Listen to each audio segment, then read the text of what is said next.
Autumn, with its reddish, yellow and brown colors, is a wonderful transition period where the leaves fall to create space, to create an inner sacred place that in winter will be used to come inside us. These months since the beginning of the year have required several deaths and rebirths, and, as a sweet and loving accompaniment, they took us step by step to build a way to the deepest part of the self. The one who is completely disconnected from the rational mind, the one that is bleeding without rest, without without a specific memory, the one that if not heard, dissolves into pain and physical discomfort, even important ones. Right there is the true healing of the soul. The wound that bleeds is pure healing energy for you and the planet. Do not run away. We are here for this. Release can only take place now, today. From solstice to the eclipse, to the planetary passages that drove us out of the way, from shattering of banks and schemes, from solar and X-flare storms, we arrived in September, near the equinox, September 22. We find ourselves in a lot of space, and what is demanded in the order is a return to balance between the parts, because we are ready to really embrace something that may seem new, whether it is part of us, a situation, a relationship, again because we are required to release the old schemes and to get rid of the chains that the memories of the past have created within our hearts. These continued deaths and cuts with the past are necessary to free ourselves. At this time we are working on memories of centuries and centuries of pain and suffering. Someone should choose to come to the world at such a time of transition, where the trials are tough, because too much trouble and separation have been accumulated for too long.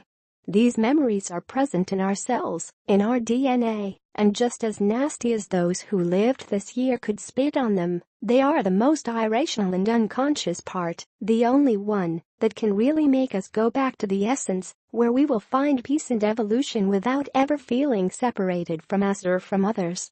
Finally, the equinox requires stability to find a center in all this hurricane of things that has happened inside and out. It requires of psycho-physical balance in the mind, heart, body, emotions, because the tests are not over yet. Equinox, yin-yang meet. The hardness of the tests depends too much on us. How hard are we with ourselves? What do we demand? What do we judge? How much do we criticize? It is time to embrace those wounded children, those women attacked, those rejected and abandoned men, those things that hurt. In this way yin and yang can meet and be accepted for what they are, without yet pretending to be different.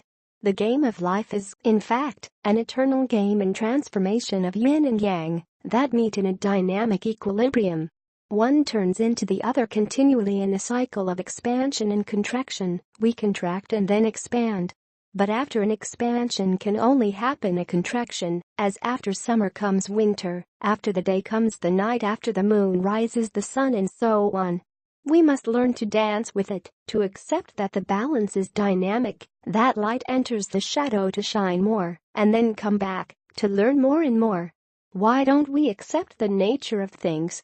I know that all this is truly possible. There is no morning that I do not get up knowing that it is so, that the time comes when we can recover our inner authority, respecting us and trusting ourselves, loving and filling the world of that light we bring in, and that is the true gift we bring to the planet.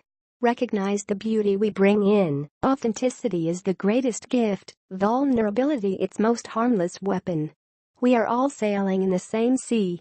What a wonderful existence. We still have some time to get there.